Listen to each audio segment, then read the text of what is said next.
దేవుని పరిశుద్ధ నామానికి కృతజ్ఞతాస్తుతులు స్తోత్రాలు చెల్లిస్తున్నాను. సర్వశక్తి కలిగిన దేవునికి మహిమ ఘనత ప్రభావాలు అర్పిస్తుంటున్నాను. సాయంకాల సమయంలో మరి దేవుడు మనల్ని ఇక్కడ నడిపించి సమకూర్చిన విధానాన్ని బట్టి ఆయన నామానికే మహిమ ఘనత ప్రభావాలు చెల్లిస్తున్నాను. ఎందుకంటే ఈ లోకంలో ఆయన ఒక్కడే నమ్మదగిన దేవుడు. సర్వ సృష్టికి ఆది సంభూతుడైన పరమ తండ్రికి కృతజ్ఞతాస్తుతులు చెల్లిస్తూ మరి రాత్రికాల సమయంలో మనము ప్రార్థన ద్వారా ఈ యొక్క ఆరాధనను స్టార్ట్ చేసుకుందాం. మరి దేవుడు ఎంతైనా నమ్మదగిన దేవుడు కాబట్టి మనకు చాలిన దేవుడు ఆయన్ని, మరి ఆయనను ఘనపరిచే విధంగా మనం ఉండాల. మహిమ ఆయనకే చెందాలి, ఘనత ప్రభావములు ఆయన పరిశుద్ధమైన యేసుక్రీస్తు నామమునకే చెల్లుటకు మనము ప్రయాసపడాలి. ప్రార్థన ద్వారా మనము ఈ యొక్క ఆరాధనను స్టార్ట్ చేసుకుందాము. నేను ప్రార్థిస్తాను. స్తోత్రములు ప్రేమగల తండ్రి, పరిశుద్ధుడా నైనా, మీ పరిశుద్ధ ఘనమైన ఉన్నతమైన శ్రేష్టమైన మహోన్నతమైన మీ యేసుక్రీస్తు నామానికి కృతజ్ఞతలు స్తోత్రాలు చెల్లిస్తున్నాను ప్రభు. అయ్యా నా తండ్రి, గడిచిన కాలం అంతా కాచి కాపాడి మీ కృపలు భద్రపరిచినైనా మమ్మల్ని సజీవ లెక్కలో ఉంచినందుకు మీ పరిశుద్ధ నామానికి కృతజ్ఞతలు అర్పిస్తుంటున్నాం ప్రభు. ఆయన అయ్యా మేము నమ్మదగిన వరం కాకపోయినా కానీ ప్రభు, నువ్వు ఒక్కడు మాకు నమ్మదగిన దేవుడు ఉన్నాయనైనా. మా కొండ మా కోట నా తండ్రి, మాకు ధైర్యము నీవే ప్రభువా. మీకు స్తోత్రము నా తండ్రి. రాత్రికాల సమయంలో ప్రభు మమ్మలను సమకూర్చిన విధానాన్ని బట్టి కృతజ్ఞతలు అర్పిస్తుంటున్నాం ప్రభు. నాయన మరి ప్రార్థనకు జవాబులు దయచేయండి. ఆయన పాటల ద్వారా మహిమ పొందండి, వాక్యం ద్వారా మాతో మాట్లాడండి. మా జీవితాలను మేము సరిచేసుకోవాలి ప్రభు. ఎందుకంటే మీరు అన్నారు ప్రభు, ఆయన మిమ్మల్ని మీరు విమర్శించుకుంటే తీర్పు పొందరు అని. అవును తండ్రి, మమ్మల్ని మేము పరీక్షించుకోవాలా, విమర్శించుకోవాలి తండ్రి. మమ్మల్ని మేమే విమర్శించుకుంటే మేము తీర్పులోనికి రాము అని మీరు చెప్పారు. ఆ ఆజ్ఞను మేము పాటించి నీ నామాన్ని గణపరిచేలాగున మాకు మీ ఆత్మ నడిపింపు అనుగ్రహించమని మహిమ ఘనత ప్రభావాలు చెల్లిస్తూ యేసుక్రీస్తు నామంలో ప్రార్థించి వేడుకుంటున్నాం తండ్రి, ఆమేన్. యెహోవా నా బలమా, యథార్థమైనది నీ మార్గం, పరిపూర్ణమైనది నీ మార్గం. యెహోవా నా బలమా, యథార్థమైనది నీ మార్గం, పరిపూర్ణమైనది నీ మార్గం. యెహోవా నా శత్రువులు నన్ను చుట్టినను, నరకపు పాశములరికట్టినను. నా శత్రువులు నన్ను చుట్టినను, నరకపు పాశములరికట్టినను. వరదవలే భక్తిహీనులు పొర్లిన, వరదవలే భక్తిహీనులు పొర్లిన, విడువక నన్ను ఎడబాయని దేవా, విడువక నన్ను ఎడబాయని దేవా. యెహోవా నా బలమా, యథార్థమైనది నీ మార్గం, పరిపూర్ణమైనది నీ మార్గం. యెహోవా మరణ పుటురులలో మరువక మొరలిడ, ఉన్నత దుర్గమై రాక్షణ శృంగమై. మరణ పుటురులలో మరువక మొరలిడ, ఉన్నత దుర్గమై రాక్షణ శృంగమై. తన ఆలయములో నా మొర్ర వినెను, తన ఆలయములో నా మొర్ర వినెను. అదిరెను ధరణి భయకంపముచే, అదిరెను ధరణి భయకంపముచే. యెహోవా నా బలమా, యథార్థమైనది నీ మార్గం, పరిపూర్ణమైనది నీ మార్గం. యెహోవా పౌరుషము గల ప్రభు కోపింపగ, పర్వతముల పునాదులు వణికెను. పౌరుషము గల ప్రభు కోపింపగ, పర్వతముల పునాదులు వణికెను. తన నోటా నుండి వచ్చిన అగ్ని, తన నోటా నుండి వచ్చిన అగ్ని దహించి వేసెను వైరుల నెల్లన్, దహించి వేసెను వైరుల నెల్లన్.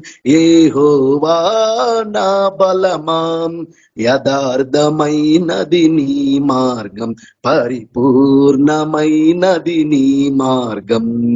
యెహోవా మేఘములపై ఆయన వచ్చును, మేఘములను తన మాటుగా చేయును.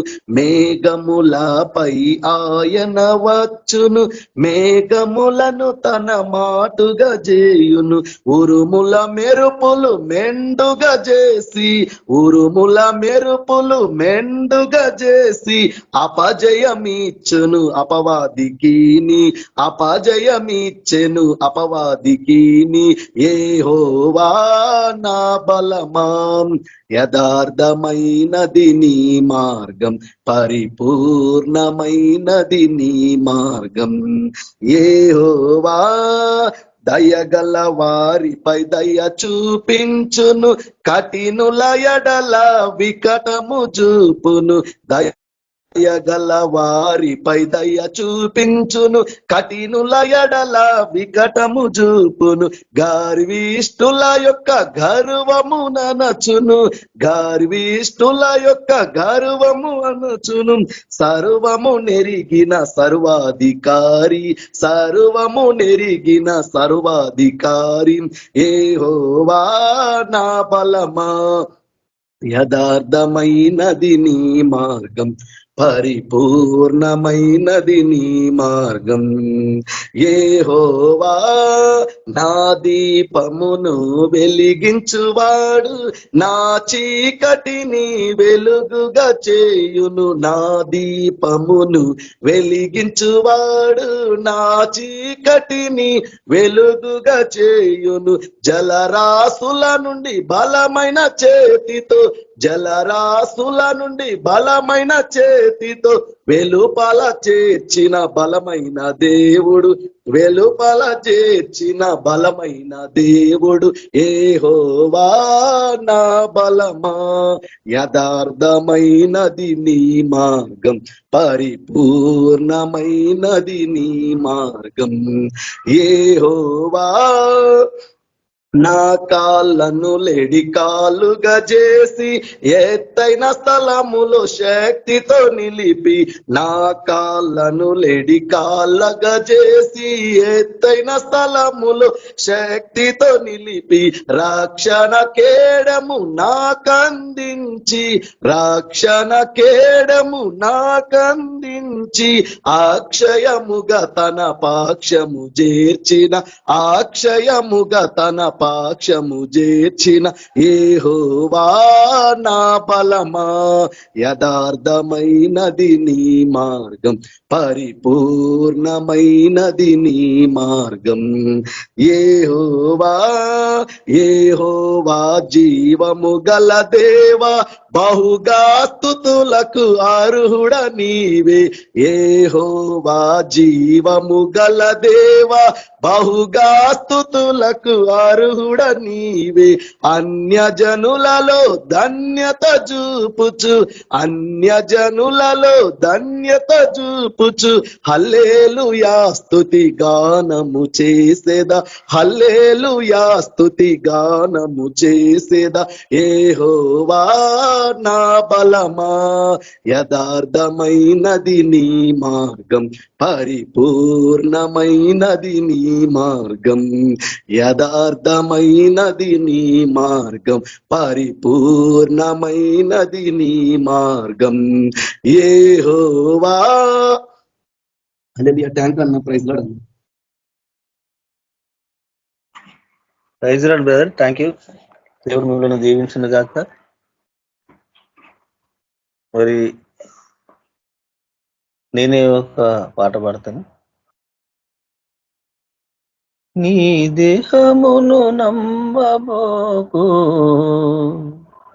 మట్టి బొమ్మ ఒట్టి బొమ్మ, ఒట్టి బొమ్మ మట్టి బొమ్మ నీ దేహమును నమ్మబోకు, మట్టి బొమ్మ ఒట్టి బొమ్మ, ఒట్టి బొమ్మ మట్టి బొమ్మ శాశ్వతము కాదు సుమా, చావునకు లోనవునుగా, మత్యమైనది క్షయమైనది, మరల భువికి చేరిది. మత్యమైనది క్షయమైనది, మరల భువికి చేరిది. మట్టి బొమ్మ ఒట్టి బొమ్మ, ఒట్టి బొమ్మ మట్టి బొమ్మ నీటి బుడగ వంటిది, నీటి బుడగ వంటిది, గడ్డిపోను పోలియున్నది, వాడిపోయి రాలునెప్పుడు తెలియరాదు నిజమిది. మట్టి బొమ్మ ఒట్టి బొమ్మ, ఒట్టి బొమ్మ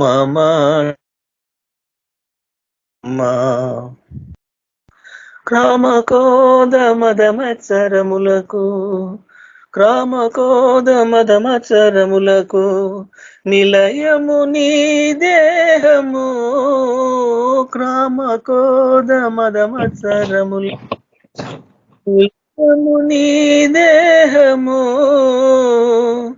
మేలు మరచి కీడు చేయు సహజ గుణము దీనిది, మేలు మరచి కీడు చేయు సహజ గుణము దీనిది. మట్టి బొమ్మ ఒట్టి బొమ్మ, ఒట్టి బొమ్మ మట్టి బొమ్మ నీవు నీ సొత్తు కాదు, నీవు నీ సొత్తు కాదు, విలువ బేటి కొనబడి ఉన్నావుగా, నీవు నీ సొత్తు కాదు, విలువ బేటి కొనబడి ఉన్నావుగా, నీ దేహముతో దేవుని మహిమ పరచుము నిత్యము, నీ దేహముతో దేవిని మహిమ పరచుము నిత్యము. ఏసే మార్గము ఏసే సత్యం, ఏసే సత్యము ఏసే నిత్యం, ఏసే మార్గము ఏసే జీవం, ఏసే సత్యము ఏసే నిత్యం. ప్రైజ్ లార్డ్ బ్రదర్, అందరికి వందనాలు. మరి అన్న రాలేదు.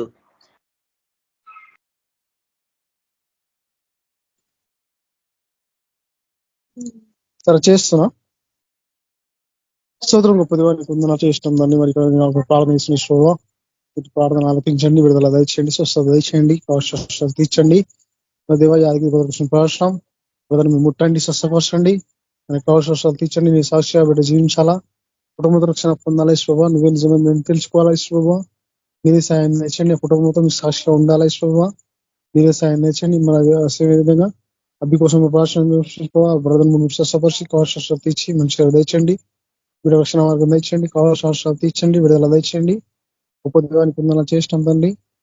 మరి ప్రార్థన స్వస్థపరచండి, కవచాలు తీర్చండి, స్వ ముట్టి స్వస్థపరిచి కవచ తీర్చి ముఖ్యంగా దేవ ఆత్మరక్షణ దయచేయండి, కవచాలు తీర్చండి. విశ్వాన్ని సాక్షిగా జీవించాలా, రెగ్యులర్ సిద్ధపరచలాగానే మీరే సాయం తెచ్చండి. అప్పటికి ఇంకేం అవసరం ఉన్న ఇస్పో, ఏం బాధ ఉన్న ఇస్పో, ప్రతి అవసరాలకు మేము తీర్చి మరి కుటుంబాన్ని సాక్ష్యం ఉండాలి స్వభావం, ముఖ్యంగా స్వభావం వీళ్ళందరినీ సాక్ష్యం అనేది పంచుకునేలాగా మీరు సాయం తెచ్చేసి ఒక 3 కుటుంబాన్ని సిద్ధపరచుకొని విడుదల మీరు దయచేయమని యేసునామమున ప్రార్థన తండ్రి, ఆమేన్. స్తోత్రములు ప్రేమగల తండ్రి, పరిశుద్ధుడా నైనా మీ పరిశుద్ధ ఘనమైన ఉన్నతమైన అతి శ్రేష్టమైన మహోన్నతమైన యేసుక్రీస్తు నామానికి కృతజ్ఞతాస్తుతులు స్తోత్రాలు చెల్లిస్తుంటున్నాను నాయన. అయా గొప్ప దేవుడా, నమ్మదగిన వాడా, నాయనా మాకు చాలిన దేవుడా, మీ కృతజ్ఞతలు చెల్లిస్తుంటున్నాం తండ్రి.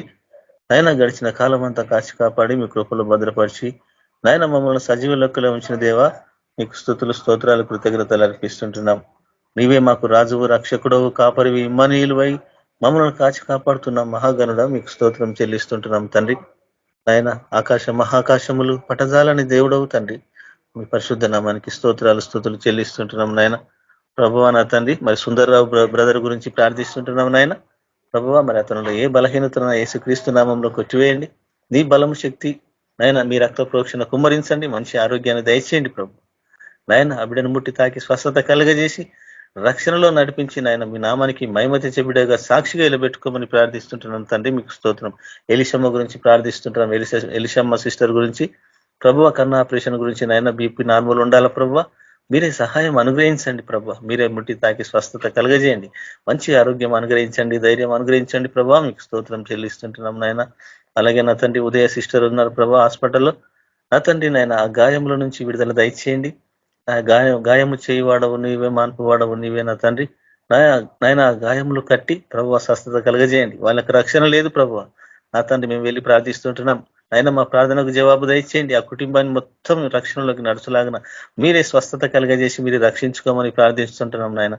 నాయన మీరు ఆత్మకార్యం జరిగించే దేవుడు, నమ్మదగిన దేవుడు నాయన. అయ్యా మేము నమ్మదగిన వారం కాకపోయినా నువ్వు ఒక్కడ నమ్మదగిన దేవుడు మాకున్నావు ప్రభు. అందును బట్టి మేము ప్రార్థిస్తూ మీ నామానికి మహిమ ఘనత చెల్లిస్తూ యేసుక్రీస్తు నామంలో ప్రార్థించి అడిగి వేడుకుంటున్నాం తండ్రి, ఆమేన్. అందరికీ వందనాలు. మరి అన్ని రాలేదు వాక్యం విషయంలో.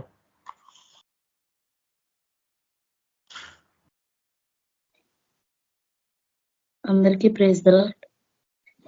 ఏ పాటి దాననయా నన్నెంతగా హెచ్చించుటకు, నేనెంతటి దాననయా నాపై కృప చూపుటకు. ఏ పాటి దాననయా నన్నెంతగా హెచ్చించుటకు, నేనెంతటి దాననయా నాపై కృప చూపుటకు. నా దోషము భరించి నా పాపము క్షమించి నన్ను నీలా మార్చుటకు కలువరిలో మరణించి.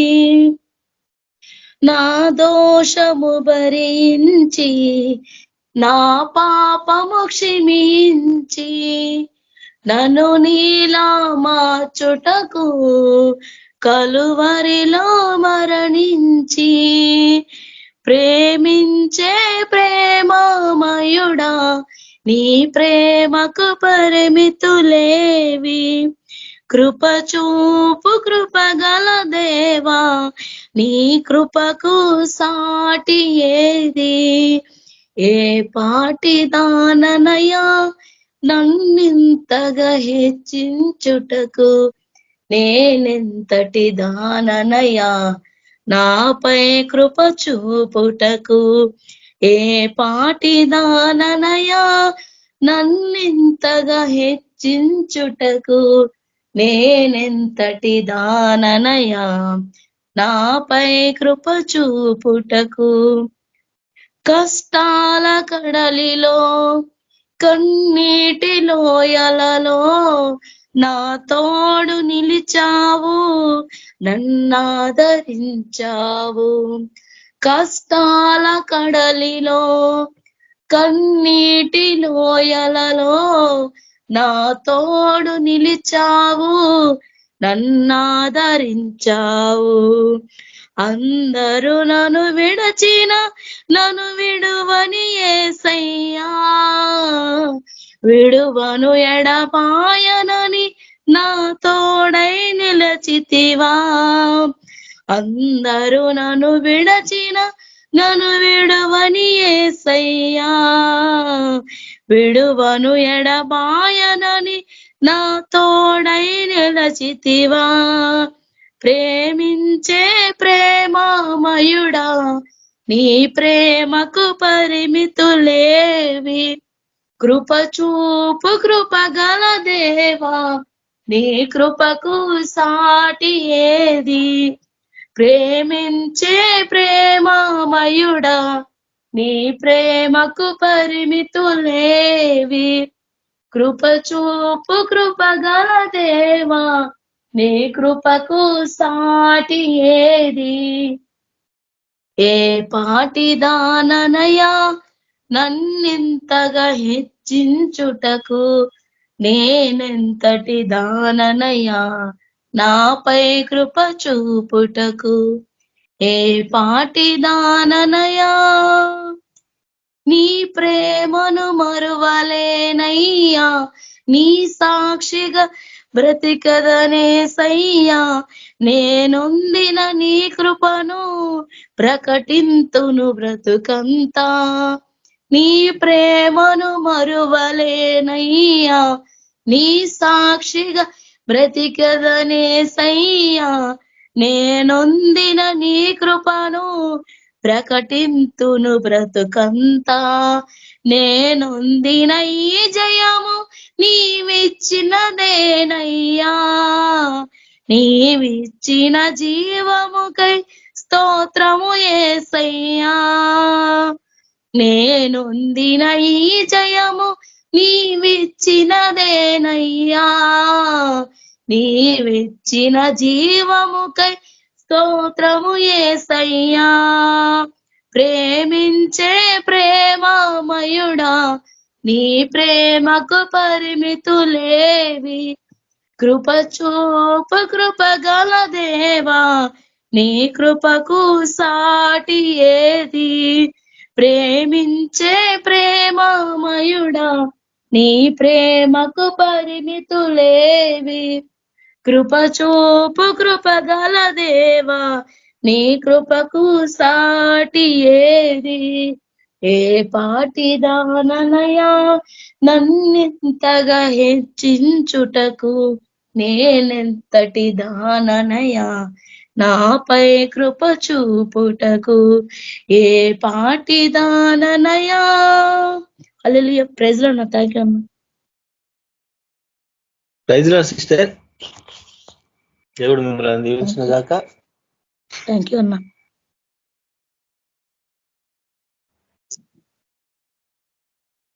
యేసు రక్తము రక్తము రక్తము, యేసు రక్తము రక్తము రక్తము, అమూల్యమైన రక్తము, నిష్కలంకమైన రక్తము, అమూల్యమైన రక్తము, నిష్కలంకమైన రక్తము.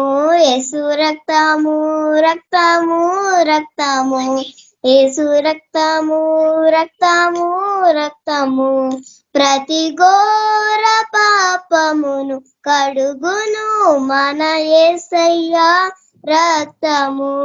ప్రతి ఘోర పాపమును కడుగును మన యేసయ్యా రక్తము. మన బహుదుఃఖములో మునిగేనే, చెమట రక్తముగా మారేనే. బహుదుఃఖములో మునిగేనే, చెమట రక్తముగా మారేనే. యేసు రక్తము రక్తము రక్తము, యేసు రక్తము రక్తము రక్తము, మన సాక్షిని శుద్ధి చేయును మన యేసయ్యా రక్తము. మన సాక్షిని శుద్ధి చేయును మన యేసయ్యా రక్తము. మన శిక్షను తొలగించెను, సంహారమునే తప్పించెను. మన శిక్షను తొలగించెను, సంహారమునే తప్పించెను.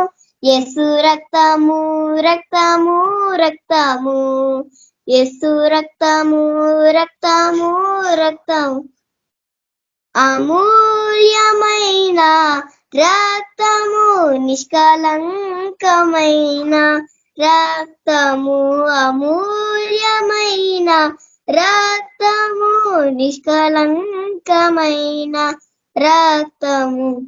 యేసు రక్తము రక్తము రక్తము మహాపరిశుద్ధ స్థలములో చేర్చును మన యేసయ్యా రక్తము. మహాపరిశుద్ధ స్థలములో చేర్చును మన యేసయ్యా రక్తము. మన ప్రధాన యాజకుడు మనకంటే ముందుగా వెళ్ళెను. మన ప్రధాన యాజకుడు మనకంటే ముందుగా వెళ్ళెను.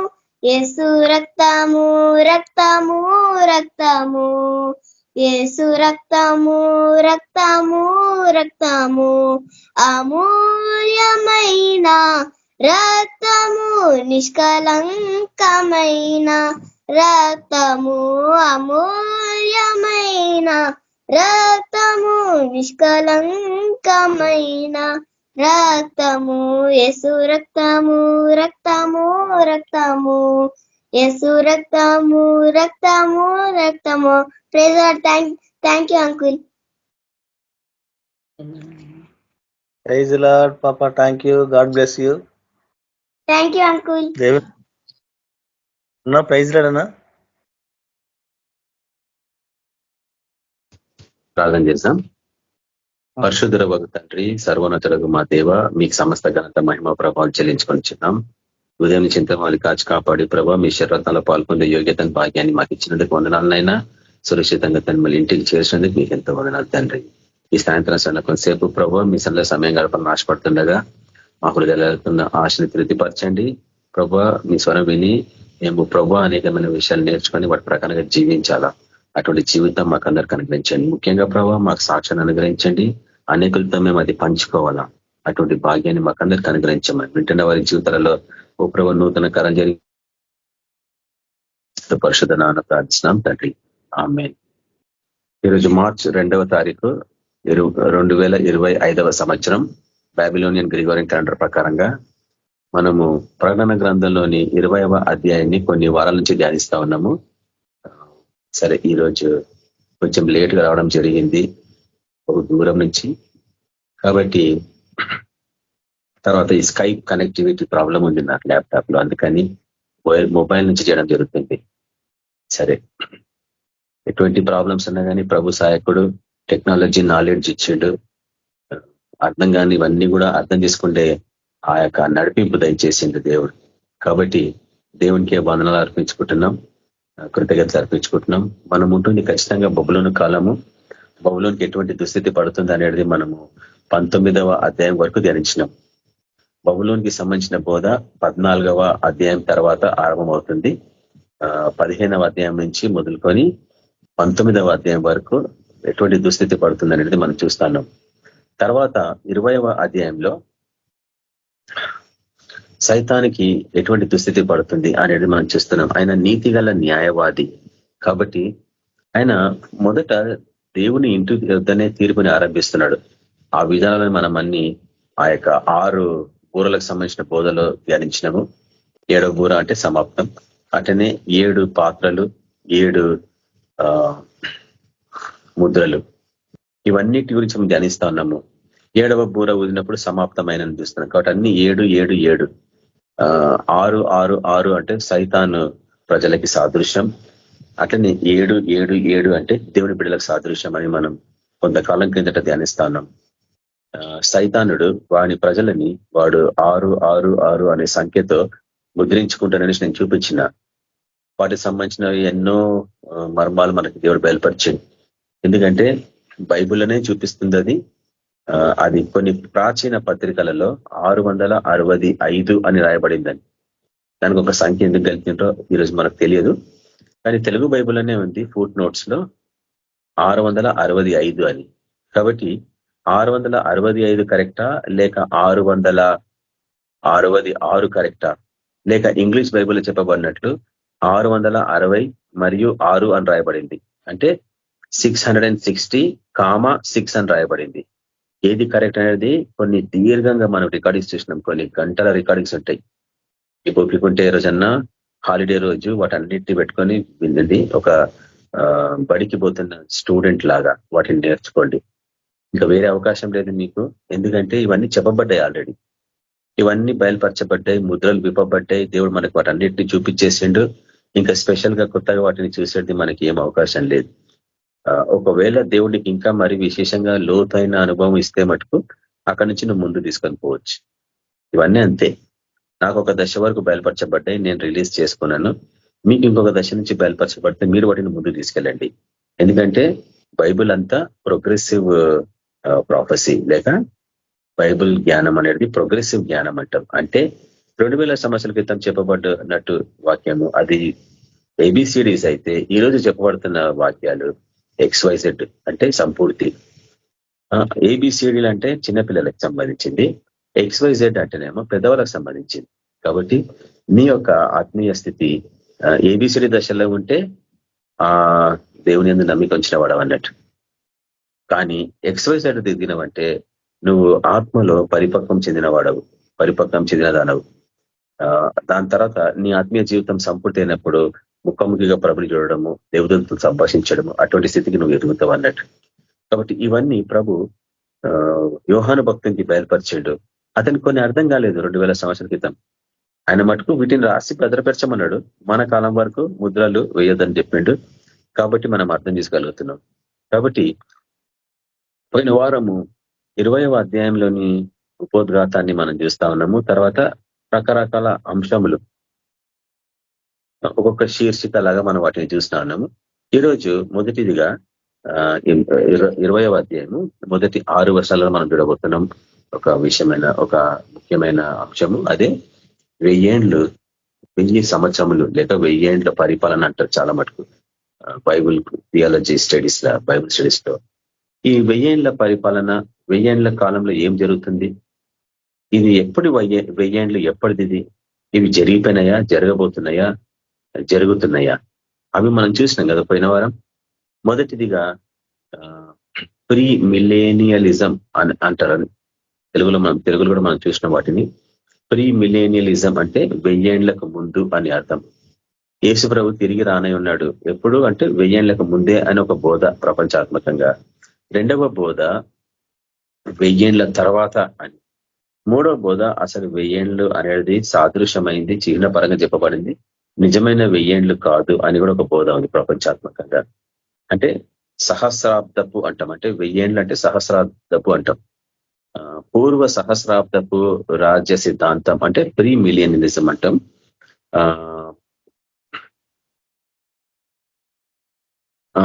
పర సహస్రాబ్ద సిద్ధాంతము అంటే 1000 ఏళ్ల తర్వాత ప్రభు తిరిగి రానై ఉన్నాడు అనేది.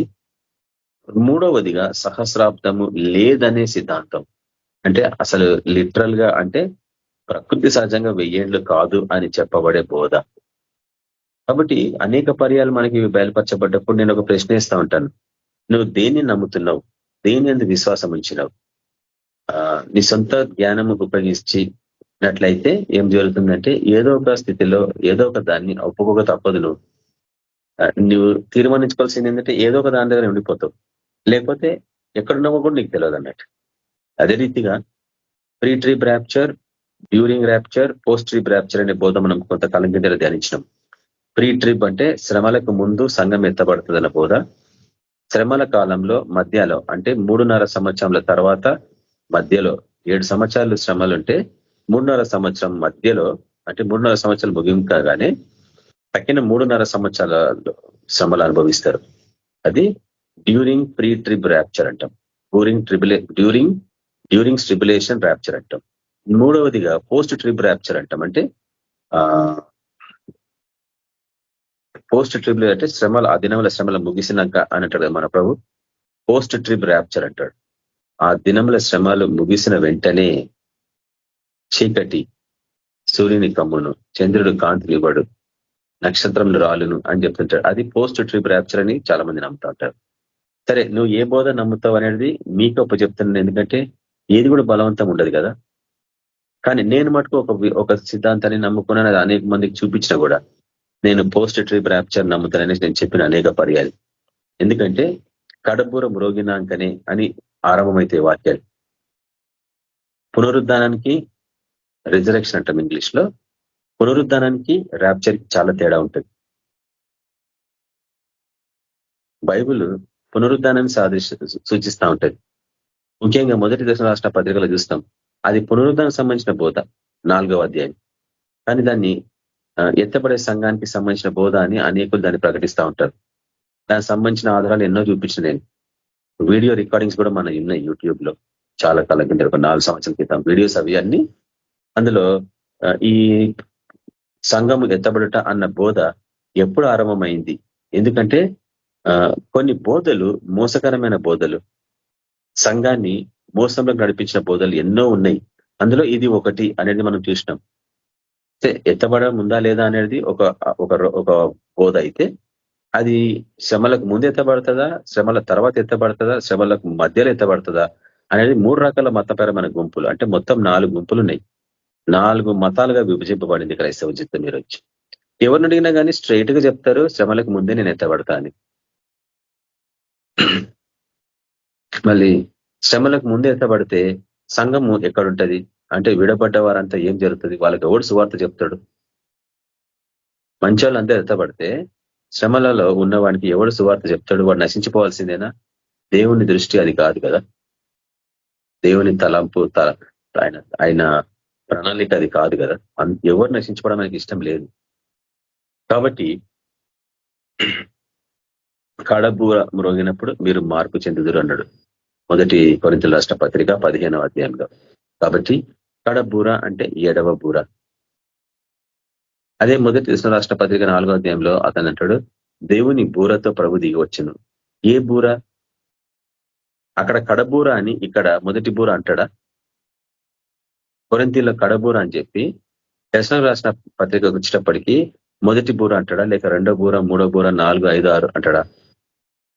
కాబట్టి దేవుని బూర ఒకటే. చివరికి ఆ బూర వినిపించినప్పుడు మృతులందరూ ఆ స్వరం విని సమాధుల నుంచి బయటికి వస్తారు అన్న బోధ కూడా మీకు తెలుసు. కాబట్టి వీటన్నిటి బహు సరిగా పరిశీలించి స్వీకరించడం వల్లనే నీ విశ్వాసంలో నువ్వు ఉండగలవు. లేకపోతే మోసపోయే అవకాశం ఉంటుంది. ఎందుకంటే ఆ దినము ఆయన ఈ లోకంలోకి వచ్చినప్పుడు, ఆయన ఎదురు నిలబడ్డప్పుడు నీ పరిస్థితి ఏమవుతుందో ఊహించుకోండి. ఎటువంటి దైవికమైన జ్ఞానాన్ని పోలి ఉన్నావు నువ్వు. మోసము అంటే ఇదే కదా. ప్రపంచాత్మకంగా మోసం ఉంటుందని 2వ దశలోని రాష్ట్ర పత్రికలు చూసినాం. మొదట భ్రష్టత్వం సంభవించాలి, దాని తర్వాతనే ఆయన రాకడ, యుగాంతం.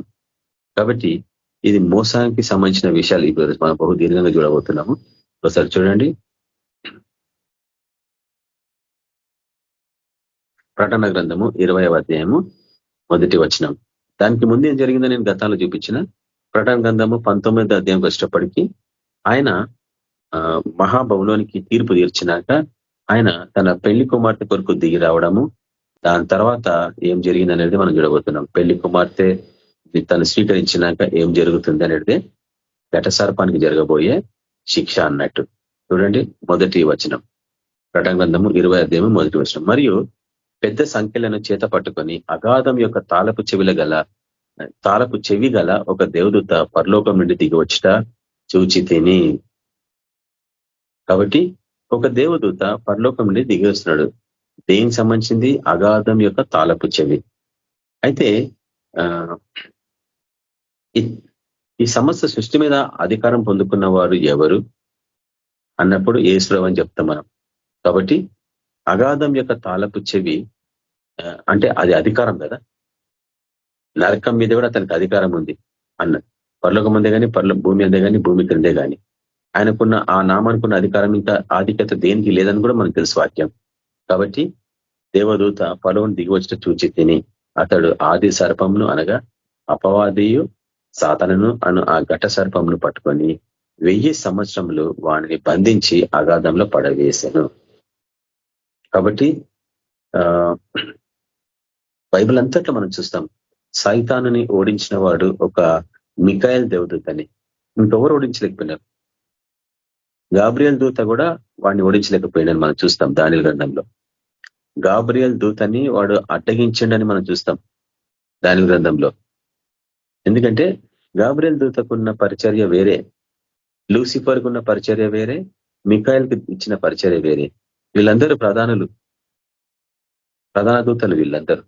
గాబ్రియలు కేవలము వర్తమానము తీసుకొచ్చేవాడు.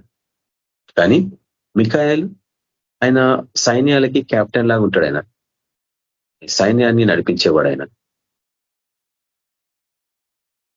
లూసిఫర్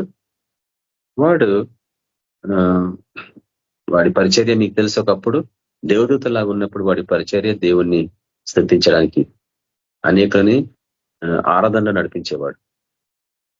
కానీ వాడు పడిపోయినట్లు మనం చూస్తాం. దేవుడు ఎంతగానో గంభీరంగా అలంకరించిన లూసిఫర్ అని మనం చూస్తాం కదా ఎహెచ్కేల్ గ్రంథంలో 28వ అధ్యాయంలో. కాబట్టి అతన్ని అలంకరించిన విధానం చూస్తే ఆశ్చర్యం అనిపిస్తుంది నాకు, ఎందుకు అంత ప్రాధాన్యత ఇచ్చిండు ఆ దేవతకి, ఆ దేవదూతకి. కానీ అంతగా ప్రాధాన్యత ఇస్తే కూడా దేవుణ్ణి దూషించింది, దేవునికి వ్యతిరేకంగా ఆ దూత క్రింద పడవేయబడ్డట్టు మనం చూస్తాం మిఖాయేలు దూత ద్వారా. కాబట్టి ఈ మొదటి వచనంలో మనం చూస్తున్నట్లు ఈ దేవదూత మిఖాయేలు దూతన ఇంకెవరన్నా. ఒక సూచన మిఖాయేలని నేను దానియేలు చూపించిన, గాబ్రియల్ దూతని విడిపించడానికి మిఖాయేలు దూత రావాల్సి వచ్చిందని మనం చూపించిన. కానీ ఇక్కడ ఈ దూత మిఖాయేలు దూతన ఇంకెవరన్నా అనేది నేను ప్రశ్నిస్తున్నా. సాతానుని బంధించి ఆ యొక్క అగాధంలో పడవేసే అంత శక్తి గల దేవదూత ఎవరు? దీన్ని ప్రకృతి సహజంగా చూస్తారా, మీరు ఆత్మీయ స్థితిలో చూస్తారా? నేను మీకే ఒక చెప్తున్నా. కానీ ఇక్కడ నుంచి చూడండి 3వ వచనంలో, ఆ 1000 సంవత్సరములు గడుచు వరకు ఇక జనములను మోసపరచకున్నట్లు అగాధమును మూసి దానికి ముద్ర వేసెను. అటుపిమ్మట వాడు కొంచెము కాలము విడిచిపెట్టవలెను. అయితే ఇక్కడ 2 సమయాలకు సూచిస్తున్నాడు అన్నట్టు. ఒకటేంటంటే 1000 సంవత్సరంలో సైతానుని బంధించిండ్రు. ఈ దేవదూత అగాధంలో పడవేసి బంధించిండ్రు. 1000 సంవత్సరాలు గడిచే వరకు ఇక జనములను మోసపరచకుండా అన్న ఒక సూచన ఇచ్చిండు ఇక్కడ వాక్యంలో. అంటే 1000 సంవత్సరాలకు ముందు జనములను మోసగిస్తా ఉన్నాడు. కాబట్టి వాడు ఎప్పటి నుంచి మోసగిస్తున్న మనుషులని చెప్పండి, ఎవరు చెప్పగలరు? ఎన్నో సంవత్సరంలో మోసగించిండు కదా వాడు. గొప్ప గొప్ప ప్రవక్తలనే మోసగించినట్టు నేను చూపించిన బైబిల్ ఎన్నిసార్లు. రాజుల గ్రంథంలో చూస్తాం మనం, ఎన్నిసార్లు మంచి మంచి ప్రవక్తలని మోసగించినట్లు మనం చూస్తూ ఉంటాం. వాడు ఈ రోజు కూడా మోసగిస్తున్నాడు. కానీ ప్రపంచమంతటా అక్కడ వాక్యం ఏమంటే జనములను మోసపరుచుకున్నట్లు. అంటే అంతకుముందు వాడు మోసపరిచిండు, ఎందుకంటే వాడు మోసగాడని మనకు తెలుసు. అయితే ఈ 1000 సంవత్సరంలో ఎప్పుడు ఆరంభమైనాయి అనేదే, ఎప్పుడు ఆరంభమవుతుందని కొంతమంది అంటారు. అంటే భవిష్యత్తులో ఎప్పుడో జరగబోతుంది అని కొంతమంది, మరి కొంతమంది లేదు ఇది ఆల్రెడీ జరిగిపోయిందని కొంతమంది. కాబట్టి pre trib, post trib, no trib, లేక pre millennialism, post millennialism, no millennialism. ఈ 3 బోధల గురించి నేను కొంచెం క్లుప్తంగా మీకు చూపించినాను. ఇప్పుడు మటుకు ఒక క్లూ ఇస్తా మీకు. కాబట్టి మీరే దీన్ని గ్రహించాలా. ఏంటంటే ఈ 1000 సంవత్సరంలో ఎప్పుడు ఆరంభమైనాయి అనేది. బైబుల్ కామెంట్స్ లో కూడా చాలా మంది వీటి గురించి విశ్లేషించారు. కానీ దేవుడు మనకు బయలుపరిచిన విధానంలో చూడండి ఒకసారి. దానియేలు గ్రంథము 2వ అధ్యాయంలో నేను మీకు చూపిస్తాను ఒక సూచన. కాబట్టి బహు జాగ్రత్తగా వీటిని రాసుకొని పరిశీలించండి, ధ్యానించండి. మీకు ఇంకేమైనా ఏ రూపకంగా దేవుడు మీకు బయలుపరిస్తే వీటిని మనము వాట్సాప్ గ్రూప్ లో కూడా ధ్యానించవచ్చు. మీరు మెసేజెస్ పెడతారన్న దానికి కామెంట్స్ రాయొచ్చు. దానియేలు గ్రంథము 2వ అధ్యాయము 44వ వచనంలో దానియేలు మాట్లాడుతున్న ఒక విషయం చూడండి. ఆ రాజుల కాలములలో పరలోకమందున దేవుడు ఒక రాజ్యము స్థాపించెను.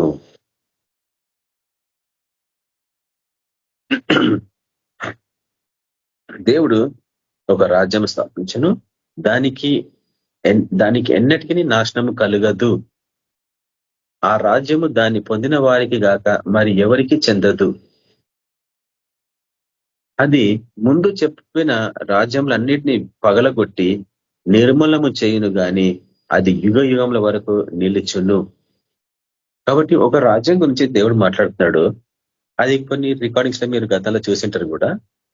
చరిత్రాత్మకంగా చూస్తే ఈ ప్రపంచాన్ని పరిపాలించిన దేశాలు 6 అని నేను మీకు చూపించిన. 2000 అంటే యేసులో పుట్టక ముందు జరిగినవి. యేసులో పుట్టక ముందు 6 దేశాలు, 6 రాజ్యాలు ప్రపంచాన్ని పరిపాలించడం నేను చూపించిన. మొదటిదిగా ఐగుప్తు రాజ్యం, ప్రపంచాన్ని పరిపాలించింది. దాని వైభవం ఈరోజు కూడా కనిపిస్తా ఉంది. రెండవదిగా అషూరు రాజ్యం. అషూరు రాజులు ప్రపంచాన్ని పరిపాలించినట్టు మనం చూస్తూ ఉంటాం. వారి తర్వాత వచ్చిందే బబులోను రాజుల కాలం. బబులోను రాజ్యం తర్వాత వచ్చింది ఎవరు చెప్పగలరు? పారసిక రాజ్యం. పర్షియా అంటారు ఇంగ్లీష్ లో. పారసిక రాజ్యం నాలుగవది. వీరి తర్వాత వచ్చింది గ్రీకియుల రాజ్యం లేక గ్రీసు దేశస్తుల రాజ్యం. గ్రీసు పరిపాలన అలెగ్జాండర్ కాలం నుంచి ఆరంభమైంది. గ్రీసు పరిపాలన తర్వాత వచ్చింది 6వది రోమా సామ్రాజ్యం. ఈ రాజ్యాలకు సంబంధించిన ఆత్మీయ చిహ్నాలని నేను మీకు చూపించిన. ఐగుప్తు దేనికి సంబంధించింది, అషూరు దేనికి సంబంధించింది, బబులోను దేనికి సంబంధించింది, పారసిక దేనికి సంబంధించింది, గ్రీసు దేనికి సంబంధించింది, దాని తర్వాత రోమా దేనికి సంబంధించింది. ఏది సర్పము ఏది తేళ్లు అని నేను మీకు చూపించిన. ఇవి ఎక్కడైతే ఉండో 100% ఎక్కడ దొరకవు మీకు ఈ బోధలు. ఎందుకంటే ఇంటర్నెట్ లేవు ఇవి. పలాని దేశము తేళ్లకు సాదృశ్యం, పలాని దేశము సర్పంలకు సాదృశ్యం అని ఎక్కడ కనిపించవు మీకు.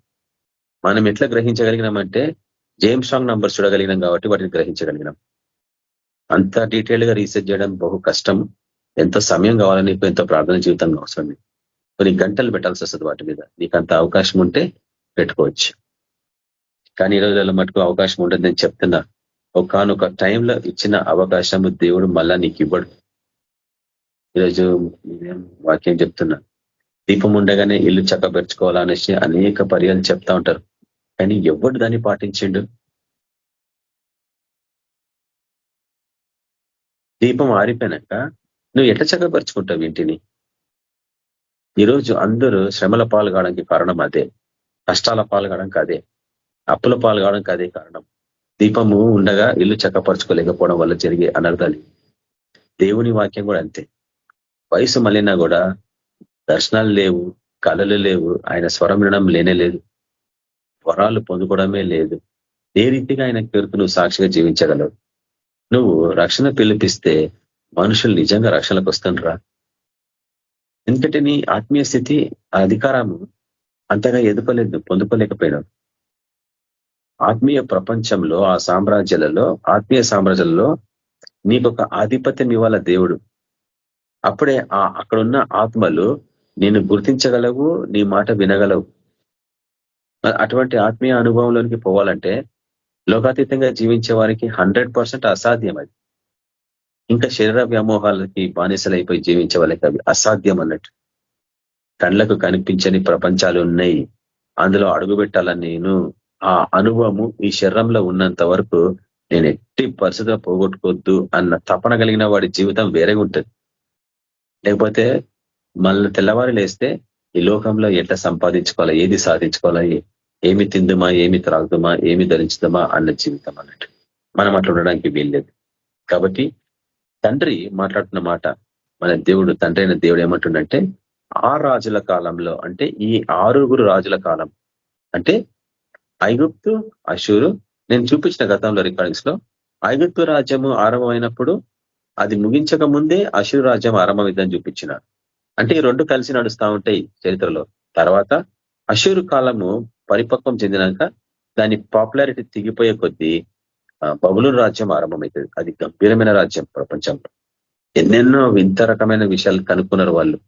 గోడ గడియారమే కానీ ఇంకా రకరకాల వస్తువులు కనుక్కున్నారు వాళ్ళు. అది ఇప్పుడు నేను చెప్పనవసరం లేదు.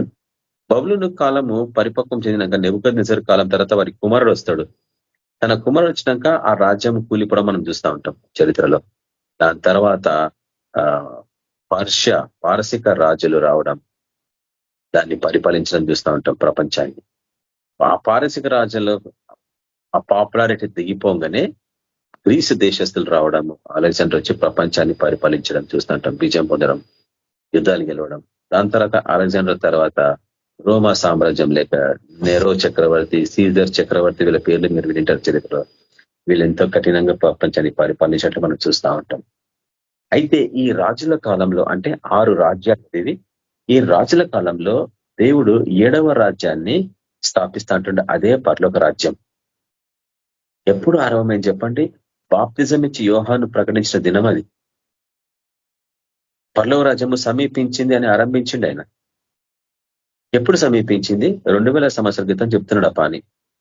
పరలోక రాజ్యము సమీపించినది, మారుమనసు పొందండి అని ప్రకటిస్తూ అరణ్యంలోని ఒక కేక.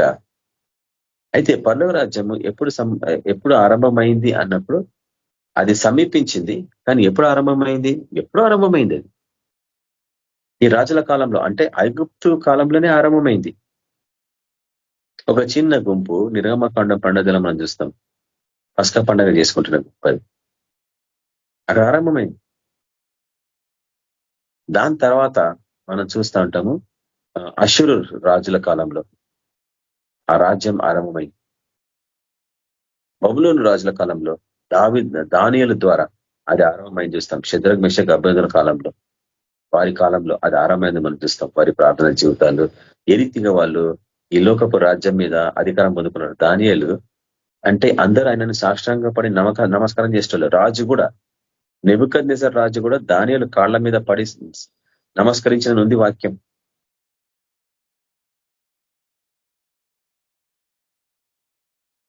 దేవుని రాజ్యం ఆరంభమైందంటే ఎట్లుంటుంది? మీ ద్వారా, నా ద్వారా, నువ్వు నేనే ఆ రాజ్యం.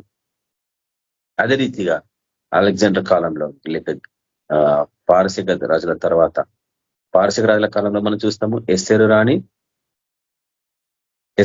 పారసిక రాజుల కాలంలో ఉన్నాయమే కదా ఆమె. అహశ్వరు రాజు భార్య ఆమె. ఒక చిన్న గుంపు ఉపాస ప్రార్థన నుండి ఇశ్రాయేలు పిల్లలందరినీ కాపాడుకున్న గుంపు, అది పరలోక రాజ్యం సాదృశ్యం. దాని తర్వాత అలెగ్జాండర్ గ్రీసు దేశస్తుల కాలంలో, మీకు తెలుసు గ్రీసు కాలంలో, గ్రీసు సామ్రాజ్యంలో దేవుని బిడ్డలు ఎట్లా చెదిరిపోయింటనేది ప్రపంచాత్మకంగా. అదే రీతిగా రోమా సామ్రాజ్యం టైంలో మన ప్రభు కాలం, అది మన ప్రభు కాలంలో ఆయన మరణానికి సాదృశ్యం. ఆ రాజులందరినీ ఆయన కూలగొట్టిండు. అది ముందు చెప్పిన రాజ్యములన్నిటినీ పగలగొట్టి నిర్మూలము చేయును. ఈరోజు ఆ రాజ్యాలలో ఏవి కూడా పాపులారిటీ లేవు, ఏవి కూడా ప్రపంచంలో గుర్తింపు తగినవి కావు.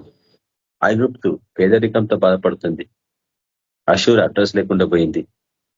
తర్వాత బబులోను భూమండలంలోనికి దిగిపోయింది. దాని తర్వాత పారసిక రాజులు అడ్రస్ లేకుండా పోయిన రోజు. గ్రీసు దేశంలో బెగ్గింగ్ విచ్చమడుకున్నారు యవనస్తులు.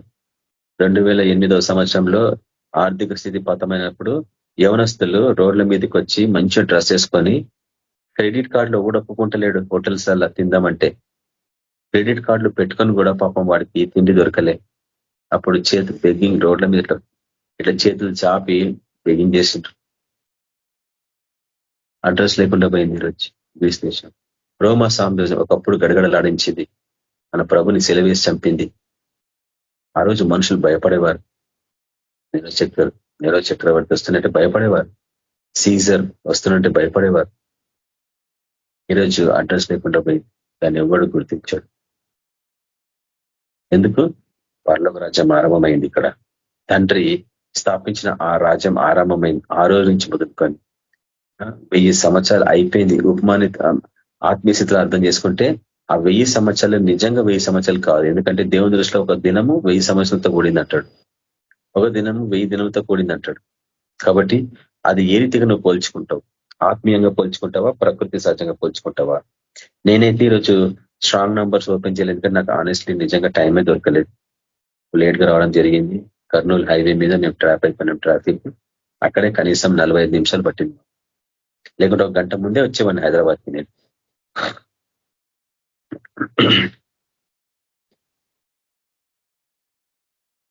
పర్లేదు. కాబట్టి పరలోక రాజ్యము ఆరంభమయ్యి ఈ రోజుకి 2025వ సంవత్సరం. అట్లా అర్థం చేసుకుంటే 1000 ఏండ్లు పరలోక రాజ్యం ఎట్లా విజృంభించి విస్తరించింది ప్రపంచాత్మకంగా. అంటే ఆయన మరణించి సమాధి చేయబడి తిరిగి లేచినాక ఏం జరిగింది? వాడు మోసగించనీయకుండా వాడిని ఏం చేసిండు చూడండి ఒకసారి. కొలస్సీయులకు రాసిన పత్రిక 2వ అధ్యాయము, కొలస్సీయులకు రాసిన కొలస్సీలు రాసిన పత్రిక 2వ అధ్యాయము 15వ వచనంలో మనం చూస్తున్నాము. ఆయన ఏ రీతిగా ఈ దుష్ట శక్తులని బంధించిండనేది. ఆయన శిలువ మరణానికి సంబంధించిన విషయం ఇక్కడ మనం చూస్తున్నాము. ఆయనతో కూడా మిమ్మును జీవింపజేసెను. ఆయన ప్రధానులను అధికారులను నిరాదాయులుగాను చేసి శిలువ చేత జయోత్సవంతో వారిని పట్టి తెచ్చి బాహటంగా వేడుకకు కనపరిచెను. అంటే ఓడిపోయిన వాళ్ళని వాళ్ళు ఇట్లా చైన్స్ వేసి కట్టుకొచ్చి సందులలో రోడ్ల మీద తిప్పుతారు అన్నట్టు, ఓడిపోయిన వాళ్ళని పట్టుకొని. ఆ రోజులలో రాజులు శత్రురాజు ఓడిపోతే వాడిని బంధించి వాడిని రోడ్ల మీద నడిపించుకుంటూ తీసుకొస్తారు అన్నట్టు. అదే విధానంగా ఇక్కడ చూపిస్తున్నట్టు యేసు ప్రభు శిలువ మీద తన ప్రాణాన్ని ప్రధానంగా పెట్టి పాపం శాపం రోగాల మీద విజయము పొంది ఆ శత్రువులని ఆయన సైతాను వాడి దూతలను ఏం చేసినాడు, నిరాదాయాలుగా చేసిండు.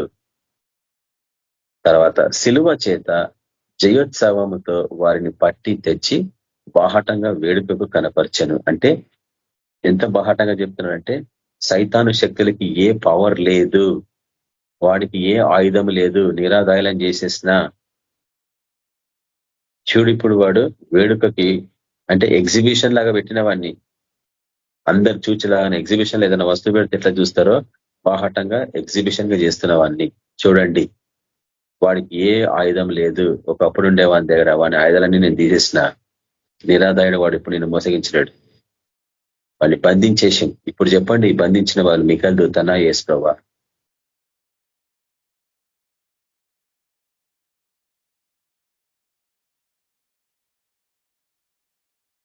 కాబట్టి మొదటి అంటే ఆయన చనిపోయి తిరిగి లేచినాక దేవుని వాక్యము ప్రపంచాత్మకంగా విస్తరించినట్లు మనం చూస్తాం కదా, ప్రపంచాత్మకంగా.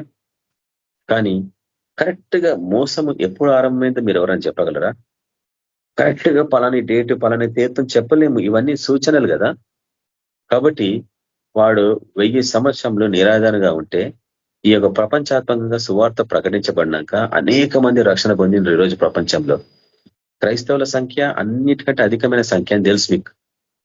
సరే, అందులో సంపూర్ణంగా రక్షింపబడ్డవారా లేక సగం సత్యం అబద్ధంలో ఉన్నవారా, సంపూర్ణంగా కొరకు సమర్పించుకొని జీవిస్తున్నవారా, ఇవన్నీ ప్రశ్నార్థకంగానే ఉంటాయి మనకి.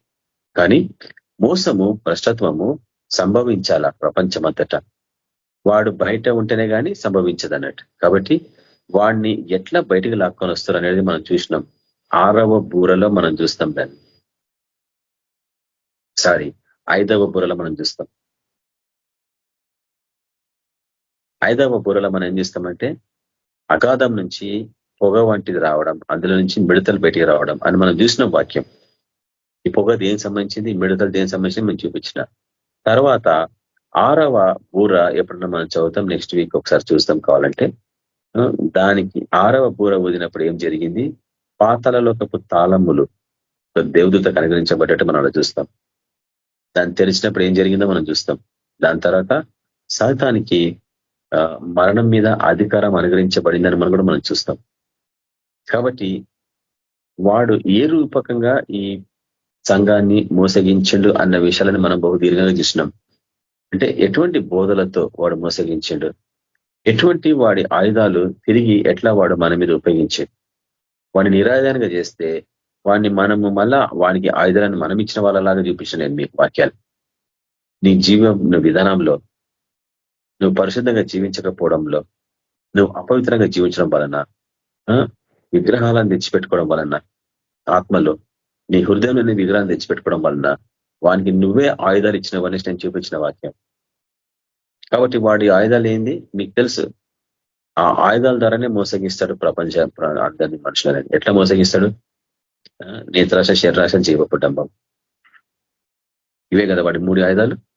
ఈ 3 ఆయుధాలతో వాడు ప్రపంచాన్ని మోసగించిండు. ఈరోజు రాజులని మోసగించిండు, పొలిటీషియన్స్ ని మోసగించిండు, బిజినెస్ మెన్ ని మోసగించిండు, రిలీజియస్ లీడర్స్ ని మోసగిస్తా ఉన్నాడు, దేవుని బిడ్డల్ని మోసగిస్తా ఉన్నాడు. ఎట్లా మోసపోయినది దీర్ఘకాలంలో మీరు ఈ బోధలో ఉన్న వాళ్ళకైతే మీకు తెలుస్తాయి ఇవన్నీ.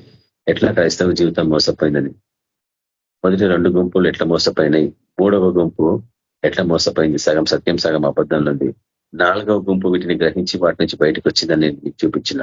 ఇక్కడ నేను ఈ వాక్యాన్ని ముగిస్తా కొంతసేపు. వచ్చే వారం మరికొన్ని విషయాలతో మనం ఈ యొక్క ఆరాధనని మనం కొనసాగిస్తాం. కొంత ప్రార్థనలో కూర్చోండి, మీరు కూడా ధ్యానించండి. మీకేమన్నా దేవుడు బయలుపరిస్తే వాటిని మీరు పంచుకోవచ్చు. మన వాట్సాప్ గ్రూప్ లో నేను ఇట్లా అర్థం చేసుకుంటాను పెట్టండి. ఇంకా ఎవరికైనా అర్థమైతే రాయొచ్చు కూడా. అట్లా వాడుకోవాలా వాట్సాప్ గ్రూప్ ని పోస్టింగ్స్ కి. ఇంటలెక్చువల్ గా డెవలప్ కావాలా. దేవుని యందు అభివృద్ధి పొందుట దేవుని చిత్తం అంటాడు కదా. కాబట్టి ఆయన జ్ఞానంలో అభివృద్ధి పొందడం మనం నేర్చుకుందాం. అటువంటి కృపను ప్రభు మనకు అనుగ్రహించాలని ప్రార్థిస్తాం.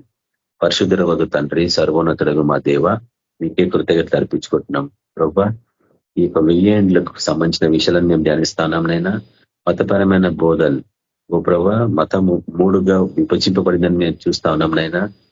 ఇది 1000 ఏండ్ల ముందే జరిగిందని, 1000 ఏండ్ల తర్వాత జరుగుతుందని, 1000 ఏండ్ల మధ్యలో అసలే జరగదని, 1000 ఏళ్ళు అనేది లేదని రకరకాల క్రైస్తవ బోధలు ఉంటుండగా మాకు తను మళ్ళీ ఈ సత్యాన్ని గ్రహించే అవకాశం అనుగ్రహించమని ప్రార్థిస్తున్నాం. ఈ దినం కొన్ని మీరు మాకు చూపించినారు ప్రభా. 1000 ఏళ్ళు ఆరంభమై ఎంతో కాలమైందనేసి ప్రపంచమంతటా సువార్త విస్తరించబడింది. వాడు బంధింపబడినాక, వాడు నిరాధాడుగానాక, కానీ వాడు ఇప్పుడు ప్రపంచంలో తిరిగి మోసాన్ని పెంపొందిస్తున్నాడని మేము చూస్తా ఉన్నాం నైనా. సంఘాల బోధలలో అబద్ధ బోధలు, అబద్ధ ప్రవక్తలు ప్రపంచాత్మకంగా జరుగుతుందని చూస్తున్నాం. కాబట్టి వీటన్నిటిని గ్రహించి మేము ప్రభావ బహు జాగ్రత్తగా వీటిని పరిశీలించాలా, వీటిలోని విషయాలను ధ్యానించాలా, అనేక మేము చూపించాలా. ప్రతి ఒక్కరికి జవాబు ఇవ్వడానికి మేము సిద్ధంగా ఉండాలా. అటువంటి జీవితం మాకు అందరికి అనుగ్రహించండి. ప్రతి ఒక్కరి జీవితంలో నూతనమైన జరిగించండి. స్వస్థతలు దయచేసి, మంచి నిద్ర దయచేసి, వ్యక్తిని స్థుతించాలని సేపడమని యేసుక్రీస్తు పరిశుద్ధ నామమున ప్రార్థిస్తున్నాం తండ్రి. అందరికీ ప్రైజ్ లార్డ్, గుడ్ నైట్.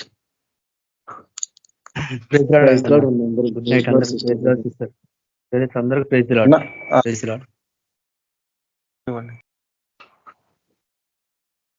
మన ప్రభువైన యేసుక్రీస్తు యొక్క కృప, సమాధాన నడిపింపు మనందరికీ సదాకాలం తోడైనడు గాక. ఆమేన్.